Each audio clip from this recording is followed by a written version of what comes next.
2005 में जब एक एयरबस प्लेन लैंडिंग के लिए नीचे आ रहा था, तभी पायलट को एक खतरनाक समस्या दिखी। दरअसल लैंडिंग गियर गलत दिशा में फंस गया था और इसका मतलब था प्लेन क्रैश की संभावना 99%। पायलट स्कॉट बर्क बिना घबराए समझ गए थे कि ये एयरबस बहुत भारी है और इसे सीधा उतारना नामुमकिन होगा। इसीलिए उन्होंने एयरपोर्ट के चारों ओर चक्कर लगाना शुरू कर दिया ताकि प्लेन का फ्यूल धीरे धीरे कम हो जाए और वो हल्का हो जाए। जब प्लेन लैंडिंग के लिए तैयार हुआ तो स्कॉट बर्क ने दुनिया की सबसे खतरनाक लैंडिंग में से एक करने की कोशिश की और दूसरी ओर उन्हें लाखों लोग मीडिया चैनल्स पर लाइव देख रहे थे, जिससे माहौल और भी स्ट्रेसफुल हो गया था। लेकिन कैप्टन बर्क पूरी तरह फोकस रहे। उन्होंने पहले प्लेन को धीरे धीरे नीचे लिया, फिर इस तरह संतुलन बनाया कि आगे का पहिया जमीन को न छुए और जैसे ही प्लेन काफी धीमा हुआ, उन्होंने फ्रंट व्हील धीरे से जमीन पर टच कराया, जिसके बाद तेज धुआं उठा लेकिन टायर फटा नहीं और फाइनली प्लेन बिना किसी दुर्घटना के सुरक्षित लैंड हो गया और कैप्टन की काबिलियत ने सैकड़ों लोगों की जानें बचा ली। पानी में देर तक रहने से हमारे हाथ सिकुड़ क्यों जाते हैं? आपको लग रहा होगा कि शायद हमारी स्किन पानी सोख लेती है, लेकिन ऐसा नहीं है। एक स्टडी में पाया गया है कि जिन लोगों के नर्व्स डैमेज थे, उनके हाथ पैर पानी में रहने के बावजूद भी नहीं सिकुड़ते। इससे साइंटिस्ट ने ये समझा कि ये रिंकल्स हमारे नर्वस सिस्टम की वजह से आते हैं। जब तुम्हारे हाथ पैर देर तक पानी में रहते हैं तो नर्वस सिस्टम ब्लड सेल्स को सिकोड़ देता है, जिससे ब्लड फ्लो कम होने की वजह से स्किन सिकुड़ जाती है और ये रिंकल्स फॉर्म हो जाते हैं।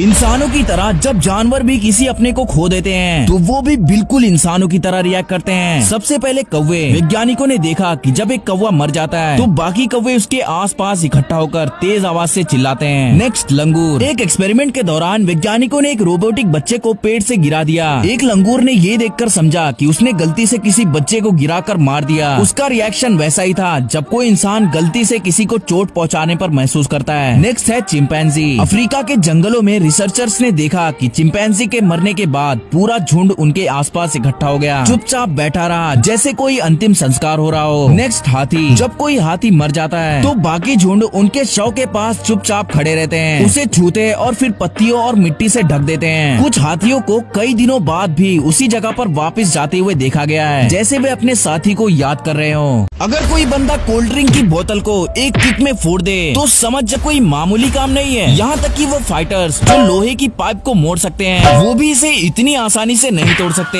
असल में ये प्लास्टिक की बोतल इतनी मजबूत होती है कि ये धातु की पाइप से लगने वाले झटके और यहाँ तक कि छोटी कार के वजन तक को सह सकती हैं। तो फिर ये बंदा इसे एक किक में कैसे तोड़ दिया? वेल, इसका सीक्रेट सिंपल है। दरअसल वो पहले से ही बोतल पर हल्के हल्के कट लगा देते हैं, जिसके बाद वो जैसे ही किक मारते हैं बोतल बहुत आसानी से फट जाती है।